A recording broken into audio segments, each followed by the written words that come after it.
Talk with मृदुल के दूसरे संस्करण में आपका बहुत बहुत स्वागत है। आज हम जिस शख्स से आपकी मुलाकात करवा रहे हैं वो थिएटर का बहुत ही मशहूर नाम है। देश भर में उसको लोगों ने पहचाना है, स्वीकारा है और गर्व से उसको गले लगाया है। वो एक ऐसा शख्स है जिसका नाम सुनते ही भोपाल के लोगों में जो पुराने रंगकर्मी है स्नेह की छाप आ जाती है, आंखों में स्नेह उतर आता है और जो समकालीन है वो बड़े शरारतन और बड़े गर्व के साथ कहते हैं, अरे ये तो अपना भाई है। जी हाँ, मैं बात कर रहा हूँ एनएसजी के मशहूर अभिनेता, एनएसजी से पास आउट हुए, वरिष्ठ रंगकर्मी के रूप में देश भर में ख्याति बटोर रहे अभिनेता निर्देशक टीकम जोशी की। नमस्कार टीकम, कैसे हैं आप? नमस्कार, मैं ठीक हूँ विवेक भाई, बिल्कुल ठीक हूँ। टीकम, तुम्हारे न 3 रंग हैं। तुम एक टीकम हमें याद है जो बोलगा से गंगा में बच्चा टीकम था, विभा जी के नाटकों में उनके सानिध्य में पला हुआ, और एक और नाटक था कौन सा, गुल की बन्नू, ये भी आपने किया और अलग अलग लोगों के साथ बाल कलाकार के रूप में आपने काम किया।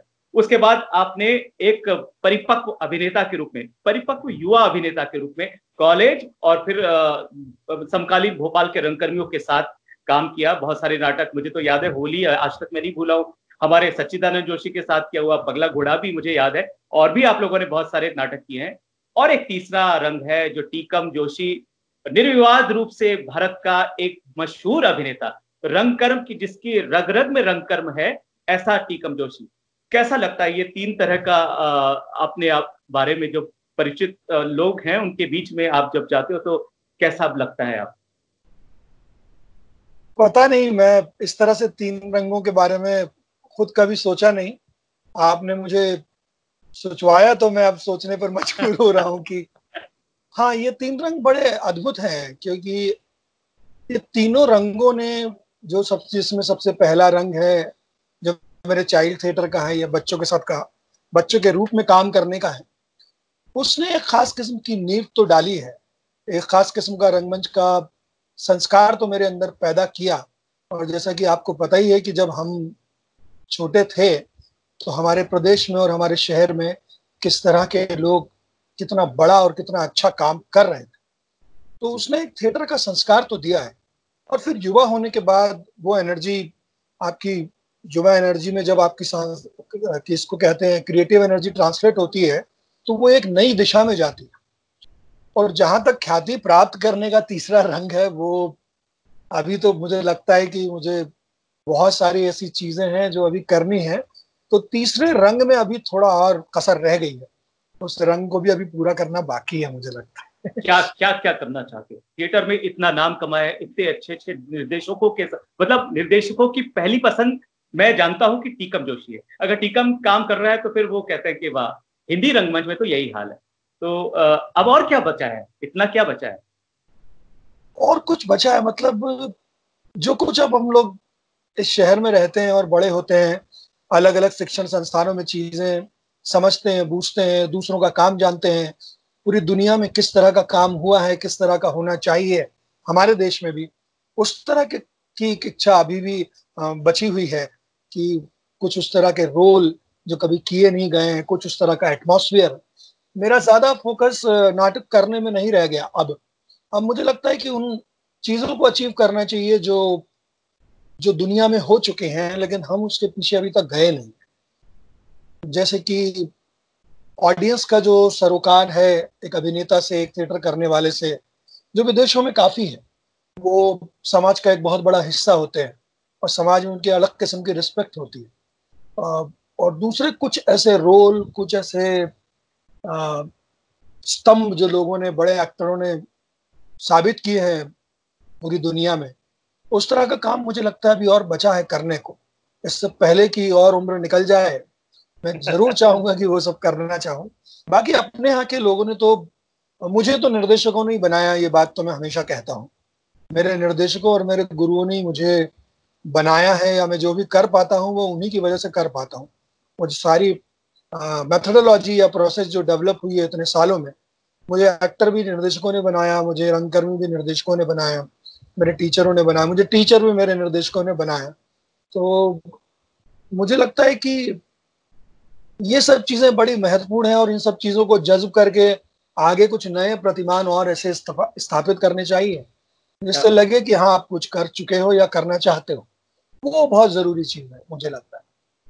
टीकम, एक थोड़ी सी गंभीर सी बात, मतलब मेथोडोलॉजी की बात की है तो क्योंकि हमारा ये प्रोग्राम बहुत सारे लोग यूट्यूब पे देखेंगे, थिएटर के जो लोग हैं वो इस चीज को बहुत समझना चाहते हैं। वर्षों वर्षों से हम सुनते आ रहे हैं एक स्टेनिस्लॉवस्की की थ्योरी, ब्रेख्ट की थ्योरी और नेचुरल एक्टिंग, मेथड एक्टिंग।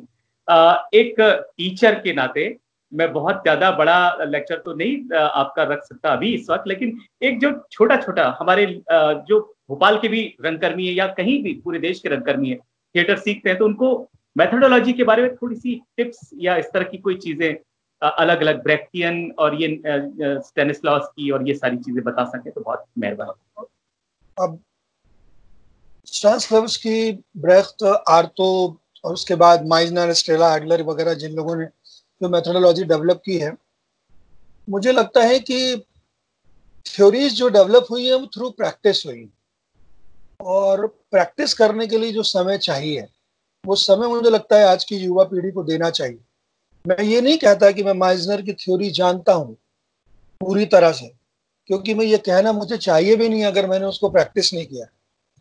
दूसरा, टीचिंग मेथोडोलॉजी की जहां तक सवाल है, लगातार नाटक करना और उसका चिंतन करना मेथोडोलॉजी बनती है उससे, उसके साथ आप पढ़े। जब हम लोग थिएटर कर रहे थे, हम लोगों ने जब थिएटर शुरू किया था तो हमें किताबें बड़ी मुश्किल से बनती थी,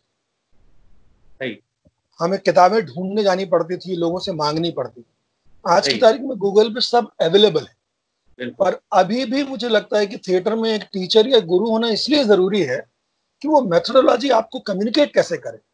दुनिया की जितनी भी थ्योरी बनी है, वो आप नाट्यशास्त्र से उठाइए, चाहे स्टेनिस्लॉवस्की लीजिए, वो थ्रू प्रैक्टिस बनी और through a definite human body और माइंड के थ्रू गई।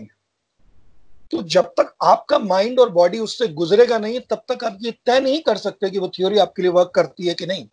ठीक वैसे ही जैसे कोई संस्थान ये दावा नहीं कर सकता कि वो अभिनेता बना सकता है। ठीक बात। ये दावा ही गलत है, क्योंकि हर ह्यूमन बॉडी अलग होती है। मैं जैसे चीजों को रिसीव करता हूँ, दूसरा उसको करेगा जरूरी नहीं है। तो अगर स्टेनिस्लॉवस्की की कोई भी एक्सरसाइज मैं करूं आपके साथ, उसके लिए मुझे पहले आपको समझना पड़ेगा। तो अगर मैं एज ए विवेक भाई आपको नहीं जानता हूं, तो मुझे कोई हक नहीं वो थ्योरी आप पे जबरदस्ती अप्लाई करने के लिए। राइट। तो सबसे पहले थिएटर में जो जितनी भी थ्योरियां डेवलप हुई है, उसमें एक ह्यूमन ग्राउंड है, एक ह्यूमैनिटी का बेसिक ग्राउंड है, क्योंकि थिएटर जो है वो एक ऑर्गेनिक प्रक्रिया है, वो साइंटिफिक बाद में होती है। पर पहले थिएटर करने का जो मोटिवेशन है वो बहुत ऑर्गेनिक है। तो हम जितनी भी चीजें पढ़े, मेथोडोलॉजी आपकी काम करके ही बनती है। मैं आज की तारीख में दावा नहीं कर सकता कि मैं स्टेनिस्लॉवस्की फॉलो करता हूँ या माइजनर फॉलो करता हूँ। मुझे देखना पड़ता है कि किस तरह का काम है और मुझे कौन सी प्रोसेस इस्तेमाल करनी है। वो चुनाव करने की स्थिति अभी 30 साल बाद आई। तो थ्योरी आपको रेफरेंस तो दे सकती है, थ्योरी आपको पढ़ने से जानकारियां तो दे सकती है। तो there is a difference between information and being with it. Informative तो हम बहुत ज्यादा हो गए, पर मुझे लगता है कि जितनी भी थ्योरी आप अडॉप्ट करें, उनके साथ गुजरना बहुत जरूरी है, और गुजरने के लिए आपका टीचर का होना बहुत जरूरी है। और टीचर को भी ये जानना जरूरी है कि कौन सी थ्योरी किसके लिए वर्क करेगी। स्टेनिस्लॉवस्की के बहुत सारे ऐसे एक्टर्स हैं जो उनसे खुद भी डिफर करते हैं। माइजनर उनसे आगे इसीलिए गए क्योंकि उनने वहां तक सीखा और उससे वो आगे बढ़े। स्टेला एडलर ने अपना काम शुरू किया। तो ये सबने अपनी मेथोडोलॉजी डेवलप की, पर उसके पहले वो स्टेनिस्लॉवस्की से गुजरे तो जरूर। तो जहां तक मेथोडोलॉजी का सवाल है, मुझे लगता है कि दुनिया में जितनी मेथोडोलॉजी पढ़ी है, लिखी गई है, हमें उन्हें जानना चाहिए। और अगर हमें वक्त मिले एज ए प्रोफेशनल एक्टर, तो उनसे गुजरना जरूर चाहिए। उनके बारे में, उनसे गुजरे हुए, उनको अनुभव किए बिना कोई भी जानकारी हमें दूसरे को नहीं देनी चाहिए। Very good, very good, very good. अच्छा टीकम, भोपाल रंगमंच को आप इतने दशकों से जानते हैं, मतलब जब से अपने होश संभाला तभी से जानते हैं। अब बीच में कुछ दशकों से आप बाहर हैं, दिल्ली में हैं, मुंबई में काम करते हैं, वापस आते हैं, फिर भी भोपाल में आना जाना रहता है, आपका परिवार है। इस रंगमंच को आप किस रूप में देखते हैं? मैं इसलिए कह रहा हूँ कि 90 के दशक में ऐसा कहा गया कि देश में दिल्ली के बाद सबसे ज्यादा हिंदी का रंगमंच करने का श्रेय इस शहर को हासिल है। अब क्या स्थिति है? आपने इसका कभी चिंतन किया हो या महसूस किया हो तो बताएं। अभी जो स्थिति है, थिएटर हो तो बहुत रहा है, बहुत ज्यादा हो रहा है, बहुत ज्यादा तादाद में हो रहा है, पर अभी जो पीढ़ी आ रही है युवा, उसमें थिएटर का चिंतन नहीं देखता। तो थिएटर का अगर चिंतन नहीं है तो वो समाज का बहुत बड़ा हिस्सा भी नहीं। हर आदमी नाटक किए जा रहा है, हर आदमी संस्थाएं खोला जा रहा है, हर आदमी काम करते जा रहा है, हर आदमी युवा लोगों को जोड़ता जा रहा है, खूब नाटक हो रहे हैं, खूब फेस्टिवल्स हो रहे हैं, रेपेट्रीज तो हमारे प्रदेश में शायद, मैं तो उस दिन देखा तो मुझे समझ में आया। तो मुझे लगता है कि जब इस प्रदेश में इतनी रेपेट्रीज हैं तो कम से कम 100-200 एक्टर तो अच्छे होने चाहिए। तो इसका मतलब कि कहीं ना कहीं उसकी प्रक्रिया में तो दिक्कत है। लगातार नाटक करना और उसको, उसकी रिव्यू करना और उसके बारे में लोगों को बताना, चिंतन वो नहीं है। चिंतन आपके काम में दिखता है। दूसरा, काम का जो स्तर है, आपने भी जब थिएटर किया या मैंने भी जब शुरू किया था, हमारे पास जो रेफरेंस थे वो बहुत बड़े थे। हमारे पास कारंजी का रेफरेंस था, हमारे पास प्रभात दा का रेफरेंस था, हमारे पास पंसी जी का रेफरेंस था, हमारे पास विभादी का रेफरेंस था, हमारे पास जैन भाई का रेफरेंस था, हमारे पास पुष्पनीर जैन जैसी भी एक औरत थी जो थिएटर से थी और बहुत बड़ी एक्ट्रेस थी, हमारे पास भारत भवन का पूरा कैंपस था, हमारे पास रविंद्र भवन था। हमारे आसपास इंस्पिरेशन बहुत है। हमें उन इंस्पिरेशनों ने इस थिएटर के बारे में इस तरह से सोचने का अवसर दिया है। मुझे लगता है कि वो इंस्पिरेशन अभी शहर से गायब है। जो मुझे लगता है जो एक लंबी पीढ़ी, कोई 30-35 साल थिएटर, सिर्फ थिएटर करने वाला व्यक्ति शायद भोपाल में पैदा नहीं हो सकता। तो फिर रंगमंच का जो सरोकार हमने देखा है या जिस तरह से हम पले बड़े हैं थिएटर करते हुए, या थिएटर का एक सामाजिक संस्कार, थिएटर का एक मानवीय संस्कार, वो सब जो हमने महसूस किया और जिससे हम गुजरे हैं, जो हमारे आदर्श थे और जिन आदर्शों को हमने अडॉप्ट किया, भले ही वो आदर्श अभी हमारे काम नहीं आ रहे हैं पर वो एग्जिस्ट तो करते थे। शायद उन्होंने हमें ऐसा बनाया है। उनका अभाव मुझे लगता है। सब थिएटर कर रहे हैं, लेकिन दूसरा सबसे महत्वपूर्ण, हमारे शहर में जो एक सबसे अच्छी बात थी पहले, संवाद था सबका सबसे। हम सबके साथ थिएटर करते थे और हमारी सबसे बात होती थी। आज की तारीख में वो संवाद नहीं है, एक दूसरे के काम को लेके रिस्पेक्ट नहीं है, बातचीत नहीं, क्रिटिसिज्म लेने का करेज नहीं। तो जब तक ये चीजें नहीं आएंगी तो आप सांस्कृतिक रूप से और सृजनात्मक रूप से भी मुझे लगता है कहीं आगे नहीं बढ़े। हमें एक दूसरे से बेहतर साबित नहीं करना है। कंपटीशन बना दिया हम लोगों ने। कंपटीशन थोड़ी आई है, इट्स बीइंग। आप जो कर रहे हैं वो आपका थिएटर है, जो मैं कर रहा हूँ वो मेरा थिएटर है। बस हम उसको एक दूसरे को अगर रिस्पेक्ट करें तो वो समाज का थिएटर बन जाएगा। बहुत आपका थिएटर मेरे से बेहतर है और मेरा आपसे बेहतर है। इस लड़ाई ने भोपाल को ही नहीं, इस देश के बहुत सारे शहरों को बर्बाद किया है। ये तो मेरा व्यक्तिगत मानना है, मेरी ऑब्जर्वेशन है। लेकिन ये भी तो है ना टीकम की, जब कला की बात करते हैं, परफॉर्मिंग आर्ट की, तो कहीं ना कहीं से ये द्वंद्व, ये कंपटीशन की फीलिंग लेकर के ही आदमी उतरता है कि अच्छा भाई ने ऐसा किया था तो मैं हाँ ऐसा कर दूंगा। तो ये जो है ये भी एक समस्या है। और ये तो सृजनात्मक प्रतियोगिता हुई ना। हाँ। वो तो हर समय रही है। जब हम लोग भारत भवन रेपेट्री में भी देखते थे तो we can see the actors. एक तरफ आलोक दा है, एक तरफ विभादी है, एक तरफ गोपाल भाई है, एक तरफ जैन भाई है, एक तरफ जीतू भाई है, एक तरफ संजय मेहता जी है।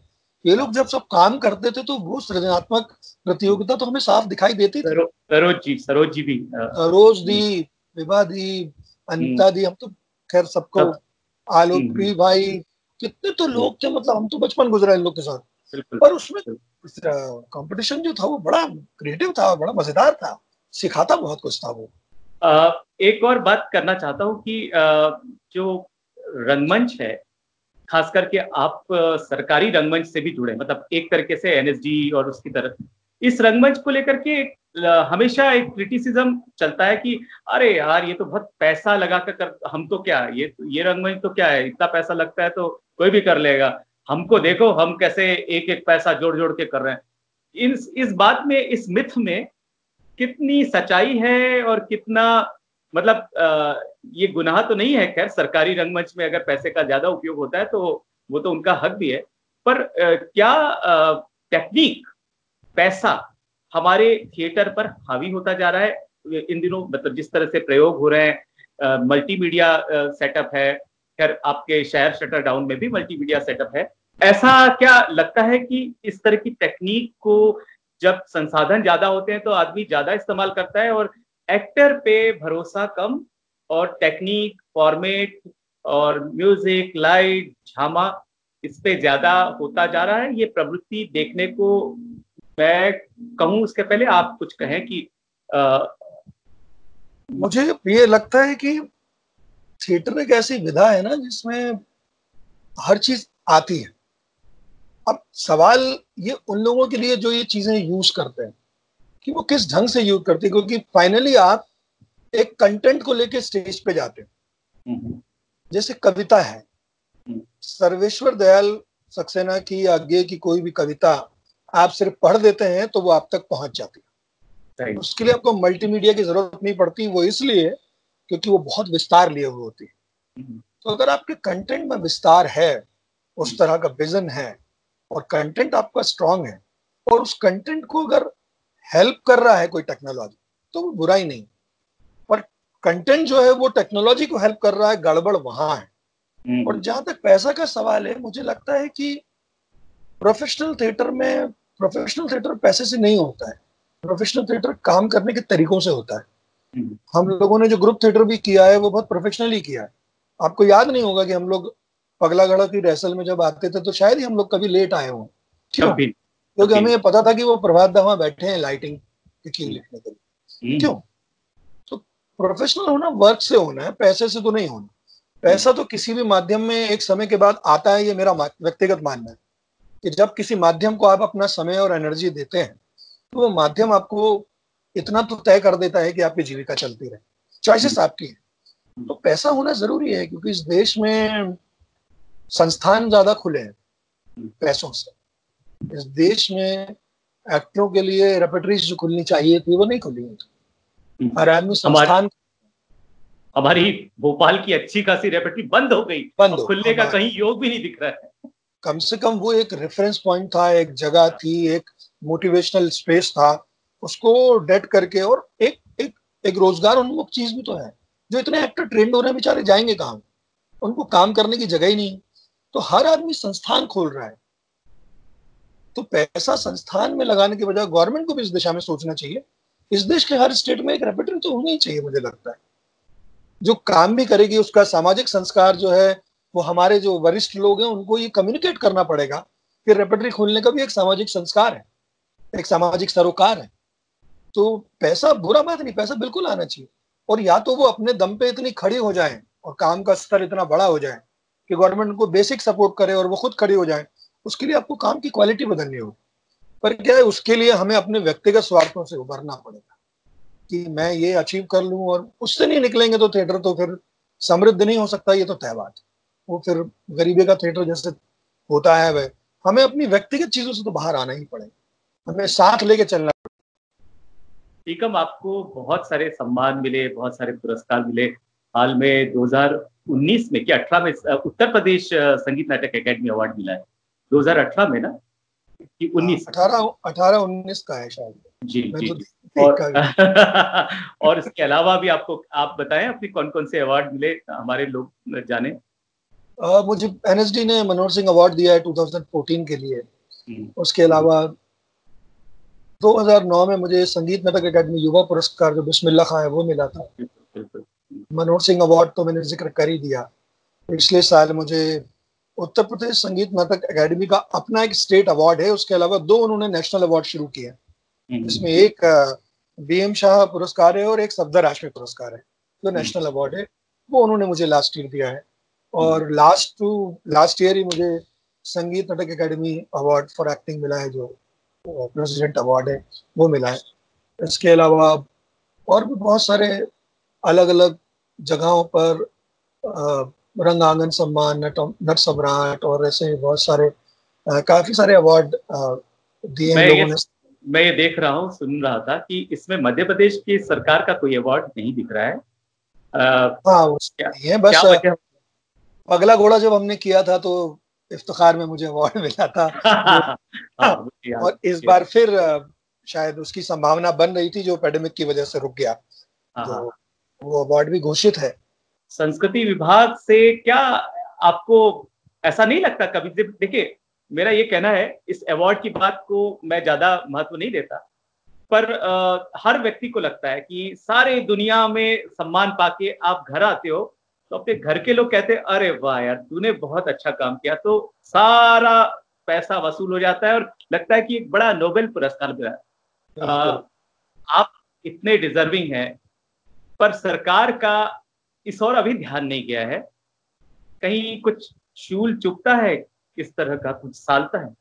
विवेक भाई, जहां से आप निकलते हैं अगर वहां के लोग आपको सम्मान दें, उससे बड़ा अचीवमेंट कुछ नहीं हो सकता। जैसे आप इस वक्त मेरा इंटरव्यू ले रहे हैं, ये मेरे लिए बहुत गर्व की बात है, ये मुझे बहुत प्राउड मोमेंट है। जब आपके अपने लोग आपको रिकॉग्नाइज करते हैं, उससे बड़ा अचीवमेंट कुछ नहीं हो सकता। बाकी आप शहर से जाते हो, आप लोगों के मन से तो नहीं जाते। आप शहर से गए हो काम ही करने, और अगर आप कुछ करते हो या कुछ अचीव करते हो तो उसमें भी शहर शामिल होता है।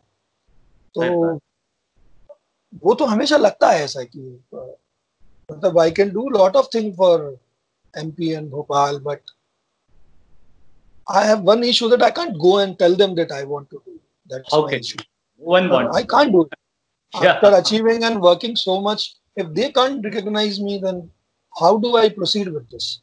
What happens after all, it is a bureaucracy, and वो जो रेड टेपिज्म है वो कहीं ना कहीं हमारे प्रतिभा, सभी मतलब आपकी अकेले की बात नहीं, सभी प्रतिभाओं के साथ ऐसा होता है कि अगर वो नहीं बताते या वो बहुत ज्यादा उन्मुख नहीं है इस तरह के प्रसार माध्यमों से, तो वो कहीं ना कहीं पीछे रहते हैं। और समय ही इसका निर्णय लेगा कि ये करना गलत था या सही था।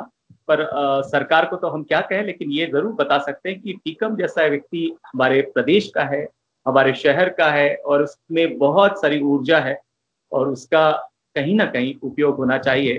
क्योंकि मुझे लगता है अब आप ऐसे फलदार वृक्ष बन गए हैं टीकम की, अब आप देते ही देते रहेंगे। आपकी जड़ों को जो खाद, पानी, ऊर्जा, प्रकाश मिलना था वो मिल गया, और वो आपने संचित कर लिया है। ज्ञान का एक सागर आपके अंदर संचित है, और मुझे लगता है कि अब आपके अंदर कुछ देने की, मतलब आप कुछ पाएं, ये तो है ही, ये तो बिल्कुल सही बात है कि आपको भी एक मुकाम एक बड़ा गवर्नमेंट के लेवल से मिलना चाहिए, मगर आपके अंदर की जो देने की बात है वो हमारे प्रदेश के, जिसको हम रंग आंदोलन करके चिल्लाते रहते हैं, उसका भला करेगी।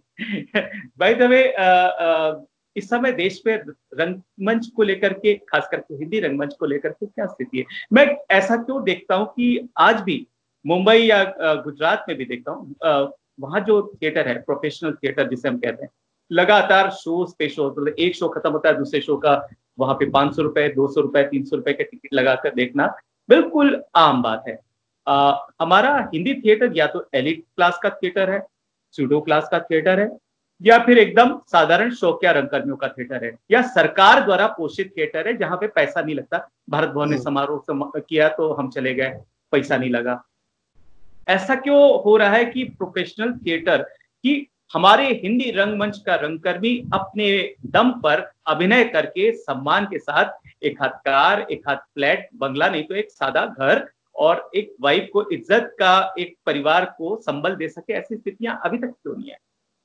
उसका बहुत बड़ा कारण है कि हमारे वहां एक गलती हुई है। पहले जब सरकारी प्रोफेशनल थिएटर हमारे हिंदी बेल्ट में अलग अलग जगहों पर चल रहा था, उसके साथ पैरेलल प्रोफेशनल थिएटर जुड़ा नहीं, क्योंकि लोगों ने दर्शक वर्ग नहीं बनाया।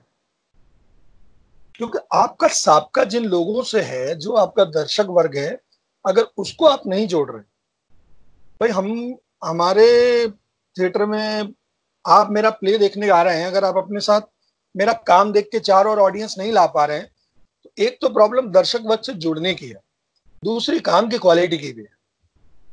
When the professional work in Gujarat और महाराष्ट्र और Bengal, you look their work, how they do, वो उसको तो मैं सैल्यूट करता हूँ। और उनके पास हर किस्म का थिएटर है। हमने क्या है, थिएटर को बड़ा कैटेगराइज कर दिया हमारे कि ये जो है वो सीरियस थिएटर है। नहीं, थिएटर हर किस्म का है। अगर आपको उसको प्रोफेशनल थिएटर इज थिएटर, तो हर किस्म का थिएटर है। जब तक आपसे जनमानस नहीं जुड़ेगा तो ना आपका टिकट बिकेगा ना कुछ होगा। हमने थिएटर को बड़ा क्लासी और ऐसे मासी भी तो बनाना ही पड़ेगा ना उसको। तो मासी तो तभी बनेगा जब आपके पास और दर्शक वर्ग आएगा। स्पॉन्सरशिप कहाँ से आएगी आपके पास? तभी आएगी। तो महाराष्ट्र और गुजरात में जिस तरह का थिएटर हुआ है, सीरियस थिएटर के अलावा कमर्शियल थिएटर भी हुआ है, हिंदी बेल्ट में कॉमर्शियल थिएटर को स्पेस दिया ही नहीं गया और बनाया ही नहीं गया। उसकी गलती जो है वो हिंदी में के थिएटर करने वालों की। आपने उसको सरकारी या किसी प्राइवेट अनुदान से तो चला लिया है, आपने उसको खड़ा नहीं किया, और खड़ा करने के लिए आपको एक बहुत कुछ देना पड़ता है। मैं आज भी ये बात कहता हूँ, मेरी अभी वामन सर का भी मैं लेक्चर सुन रहा था, उन्होंने एक बहुत अच्छी बात कही कि आप कलेक्टिवली अगर माध्यम को ग्रो नहीं करवाएंगे तो माध्यम ग्रो नहीं करेगा, आप अकेले ग्रो करेंगे। उन्होंने कहा कि आपको दर्शक वर्ग बनाना पड़ेगा, आपको इन्वेस्ट करना पड़ेगा। वो इन्वेस्टमेंट की कमी है हमारे हिंदी पर। हर ग्रुप का अपना दर्शक वर्ग है, क्यों एक बड़ा दर्शक वर्ग तैयार ऐसा नहीं होता जो जिसका थिएटर देखना इंटरेस्ट हो, जिसका थिएटर देखना जिसकी डायरी में हो। वीकेंड डायरी में क्यों नहीं आता? क्योंकि हम पहुंच नहीं रहे। पैंडेमिक के बाद हमें थिएटर करने का तरीका भी बदलना पड़ेगा। थिएटर को ऑडिटोरियम से भी तो बाहर नहीं निकाल ले ना, हम प्रोसीनियम में ही फंसे हुए हैं आज तक।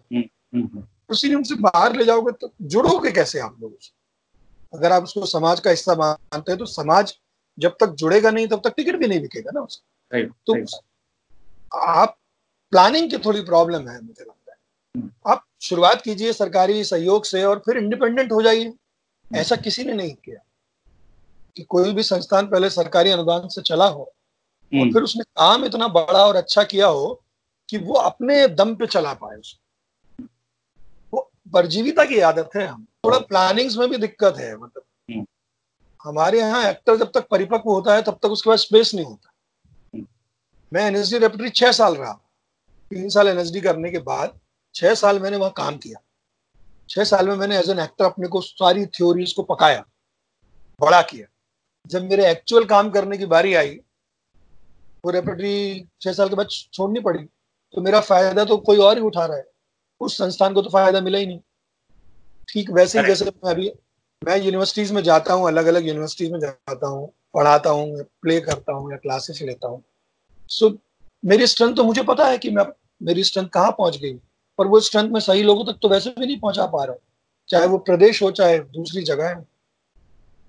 ये स्ट्रेंथ कलेक्टिव आर्ट है, वो कलेक्टिवली हम आगे नहीं बढ़ रहे। प्रॉब्लम हम एक दूसरे को जगह नहीं दे रहे कि मेरी जगह ना घिर जाए, इस चक्कर में लोग एक दूसरे को जगह नहीं दे। तो शहर में बहुत सारे ऐसे भी ग्रुप रहे हैं जिनका शहर से कोई ताल्लुक नहीं रहा, ये भी आपने देखा होगा। ऐसा थोड़ी होना है, ऐसा नहीं हो सकता। कैसे हो सकता?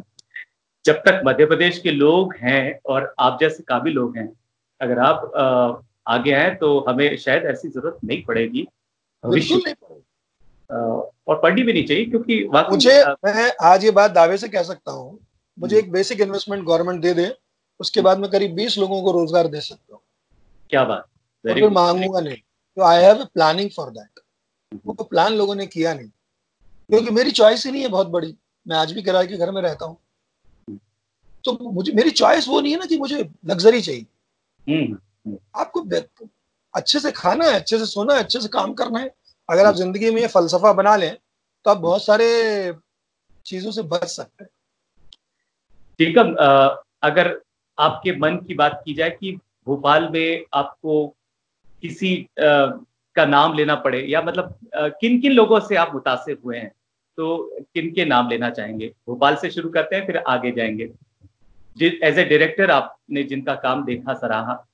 बहुत सारे लोग हैं। मतलब एज ए ह्यूमन तो हमारे पूरा शहरी हमारा बहुत ह्यूमनिस्टिक रहा है मेरे साथ। मतलब I love the city and I love the people. ऐसा शहर में शायद ही कोई होगा जो मुझे प्यार नहीं करता। एज ए ह्यूमन तो मुझे हर आदमी वहां प्यार करता है। सारे मैंने पहले ही कहा कि टीकम का नाम आते ही सब लोग उछल जाते हैं। सारे इंस्पायरिंग रहे। बट मैं सबसे ज्यादा जो मिस करता हूँ वो छोटे केजी को करता हूँ हमेशा। फिर एक अलग किस्म का संबंध रहा है उनसे, बहुत ही खास किस्म का रहा। उनको बहुत मिस करता हूँ। बाकी हमारी तो पूरी टीम थी, जो पुष्पेंद्र भैया, केजी, अजय भैया, अलग जी के छोटे भाई, आशुतोष पांड्या और अनिल दुबे जी। ये सब, ये दोस्त भी रहे, बड़े भाई भी रहे, काम भी किया। ये तो बड़े कमाल के लोग रहे। बाकी टीचरों में तो शुरुआत कहाँ से करें, मतलब बहुत मुश्किल है। बंसी जी थिएटर में ले आए, फिर प्रभात दा मिल गए, फिर कारन जी को देखा बचपन से। अलग जी घर के सामने रहते थे, जिंदगी भर इंस्पायर करते रहे। पुष्पनीर जैन प्रोफेसर कॉलोनी में वहां रहती थी, जिंदगी भर किताबें देती रही। उधर हाँ हाँ, उधर पांडु के फादर नवीन सागर जी, वो इंस्पायर करते रहे। रमेश चंद्र शाह जी थे, किरण देश पांडे जी थे, वो हमारी तो कॉलोनी में सभी इंस्पायरिंग लोग थे। अशोक वाजपेयी जी जैसे लोग भी थे। उसके बाद प्रभात दा आ गए, विभा दी। विभा दी वॉज सो इंस्पायरिंग लेडी। तो अपनी जिंदगी में ऐसी लेडी नहीं देखी थिएटर करने वाले। विभा जी तो चमत्कार थे हमारे शहर के लिए। उसके बाद रंगमंडल से जितने लोग निकले, आलोक भाई, आलोक भाई ने इतनी बड़ी समझ लिटरेचर की दी है थिएटर करते हुए। जब मैं एनएसडी भरने गया था तो एनएसडी का जितना लिटरेचर इंटरव्यू के लिए आया था वो सारा मैंने पढ़ा हुआ था, thanks to him, thanks to him. Jain भाई जैसे लोग थे जो कभी नकारात्मक हो ही नहीं सकते, वो पॉजिटिव ही रहते हैं। पूरे रंगमंडल के लोग थे, सरोज दी थी, गोपाल भाई थे, संजय मेहता जी थे, इवन नजीर भाई के साथ भी मैंने कभी काम नहीं किया, लेकिन नजीर भाई मेरे लिए हमेशा मोटिवेटिंग रहे। बड़े के जी हैं, वो मेरे लिए मोटिवेटिंग रहे। तो हमारे शहर का तो इंस्पिरेशन में तो सबका नाम लाइन से लो तो मतलब लिस्ट खत्म ना हो, लोग खत्म ना हो, लिस्ट चलती रहेगी।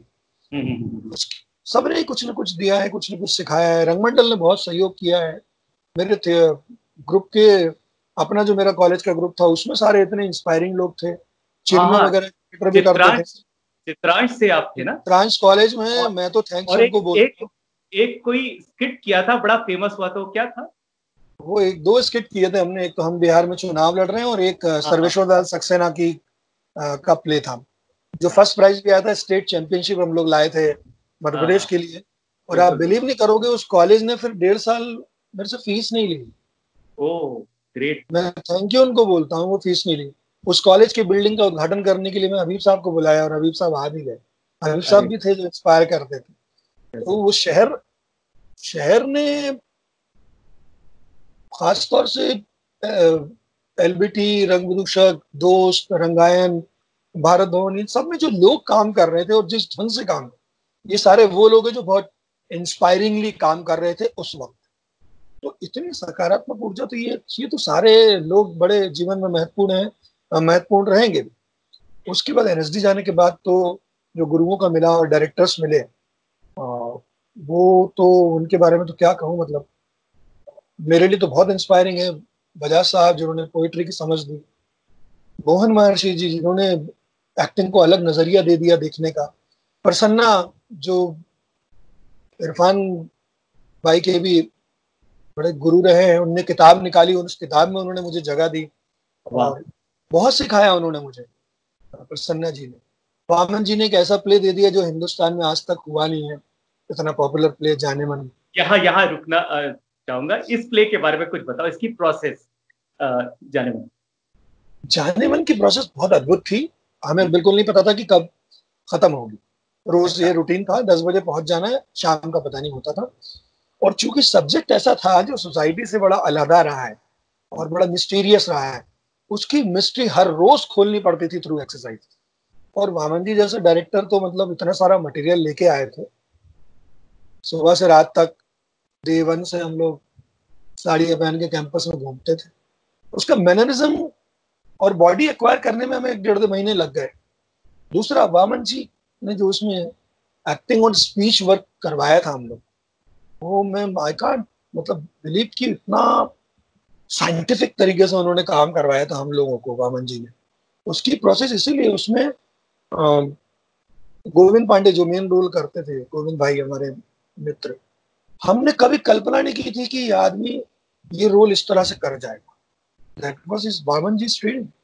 बाकी हम जैसे लोग थे कि हमें इस तरह का काम करना है, हम लोग बड़े तड़ी में रहते थे उस समय कि हम तो खूब रोल कर चुके हैं। वामन जी ने जमीन पे लाके जो दिया है नया, हर नाटक की प्रोसेस एक नई मेथोडोलॉजी आपको देती है। और जाने मन की पॉपुलैरिटी तो मतलब हमारी कल्पना से परे थी वो। और वो आज भी उस परफॉर्मेंस के बारे में सोचते हैं तो रोंगटे खड़े होते हैं। अब कोई करने को बोल दे तो शायद ना कर पाए, उसको हिम्मत ही ना हो। पर वो प्रोसेस उसकी इसीलिए इंपॉर्टेंट थी। बड़ी खास किस्म की पूरी पूरी रचना प्रक्रिया वामन जी अपने साथ लाए थे, जिसमें एक स्पीच का ओरिएंटेशन भी था, बॉडी का भी था, अटायर का भी था। और अटायर का तो इसलिए भी महत्वपूर्ण था क्योंकि उसकी कॉस्ट्यूम जो है वो भानु अथैया जी ने की, which is a big name. तो उन्होंने मुझे पर्सनली एक कॉम्प्लीमेंट दिया था, क्योंकि मैं साड़ी में कभी पिन नहीं लगाता। हाँ सारे लोग साड़ियों में पिन लगाते थे, हाँ भानुमति हाँ, जी ने मेरे को, हाँ ताकि वो ठीक से रहे। हाँ, हाँ ठीक से रहे। हाँ मैंने कभी उस साड़ी के पल्लू में पिन नहीं लगाया। ये पर्सनल कॉम्प्लीमेंट उन्होंने मुझे दिया, क्योंकि गजब। उनको पता ही नहीं था कि मैं पिन नहीं लगा। वो ओहो, कहते तुम अच्छे से हैंडल करते हो, तो मैंने कहा कैरी मैम मैं कर। पिन नहीं लगाता हूँ। मैं हाँ पिन नहीं लगाता हूँ क्योंकि मेरा फिर मूवमेंट जाता है उससे। हाँ हाँ हाँ हाँ she said I am so proud of you. हाँ, तो उसकी तो हर दिशा से प्रोसेस इतनी कमाल की रही। और फिर उसके बाद इंटरनल प्रोसेस, उनकी जर्नी, उनकी मिस्ट्री को इवॉल्व करना, मिस्ट्री को रिकलेक्ट करना, मिस्ट्री को रिक्रिएट करना, उनके पर्सनल एक्सपीरियंसेस से गुजरना, ऑब्जर्वेशंस करना, लोगों से मिलना, तो वो अपने आप में एक बहुत महत्वपूर्ण प्रक्रिया रही। इसके अलावा भी प्रसन्ना जी का जो प्रोजेक्ट प्ले था सीमा पार, उसकी भी एक प्रक्रिया रही है। भारत हिंदू के लाइफ के लास्ट 5 डेज थे, अद्भुत लिखा है वो पूरा प्ले जो है। वो काशी के, काशी में जो डेथ का कंसेप्ट है उसको लेके डिस्कशन है डेथ के साथ। फिर ऐसे बहुत सारी कमाल कमाल की बात। जब मोहन जी ने आइंस्टाइन करवाया था, तो साइंस दोबारा पढ़ा और साइंस को, हाँ, हाँ। फिजिक्स और केमिस्ट्री कैसे वर्क कर सकती है, वो भी समझ में आया एक्टिंग में। तो ऐसे बहुत सारे डायरेक्टर्स जो है वो एक्टर्स बनाते हैं, ये मुझे लगता है। और अगर एक्टर थोड़ा सा समझदार हो, पढ़ा लिखा हो, चीजों को समझता हो, तो उसकी मेथोडोलॉजी बन जाती है। बनस्पत इसके कि आप लगातार नाटक करते रहे अलग अलग डायरेक्टरों के साथ। अगर आप उनकी प्रोसेस पे एनालिसिस करें तो आपको बहुत कुछ मिल सकता है, मुझे लगता अभी आपने पुरानी मैम के साथ शायर शटर डाउन, और भी कोई प्ले आपने उनके साथ, उनका कैसा वर्क एक्सपीरियंस है उनके साथ का? है। Tripurari ji is the best example of poetic realism, क्योंकि वो लिखती भी है। हम्म, वो कभी बात को सीधा नहीं कहती। हम्म, उनके कहे हुए शब्दों के मायने बहुत काव्यात्मक होते हैं। हम्म, तो जो जिस तरह से उनकी राइटिंग में पोएटिक रियलिज्म आता है, जो हमें मोहन नागेश में दिखता है हम्म, या धर्मवीर भारती की राइटिंग में दिखता है, वो पोएटिक रियलिज्म बड़ा इंपॉर्टेंट है। और वही पोएटिसिज्म उनके काम करने के तरीके में भी है, क्योंकि वो एक्टिंग टीचर भी रही, डायरेक्टर भी रही। बिल्कुल। He will never ask you to do casual things on stage, never. तो, Always want you to कि आप थिएटर के एस्थेटिक में हैं तो उसके एस्थेटिक को बड़ा रखिए, ओहो, और तब आप उसकी रिस्पॉन्सिबिलिटी समझेंगे और आप उसको बड़ा बनाएं। मुझे अभी भी याद है वो शायर शटर डाउन में, सॉरी मुझे एक चीज याद आ गई, वो बलून्स और कुर्सी के साथ वो एक लंबा मोनोलॉग जैसा कुछ करते हो, अद्भुत है वो सीन।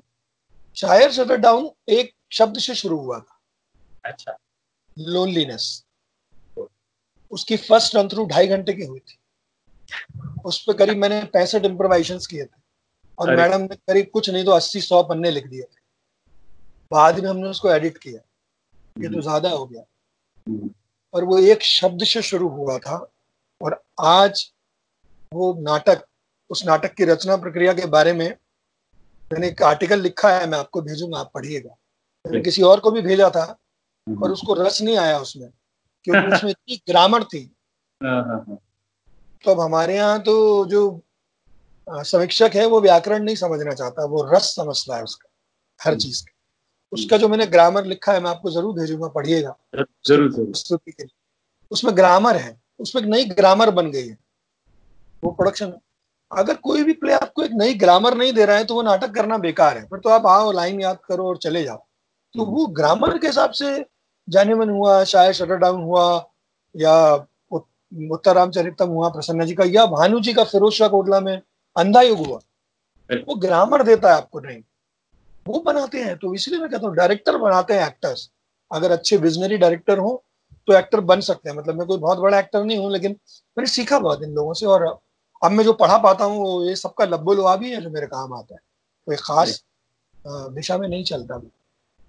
ठीक है, बहुत सारी बातें हो गई, एक बात फिर भी मन में है। सभी लोग कहते हैं अब थिएटर से जाने के बाद, थिएटर की सीढ़ी चढ़ने के बाद आदमी कुछ नहीं तो छोटे पर्दे पे जाता है और सपना बड़े पर्दे का देखता है।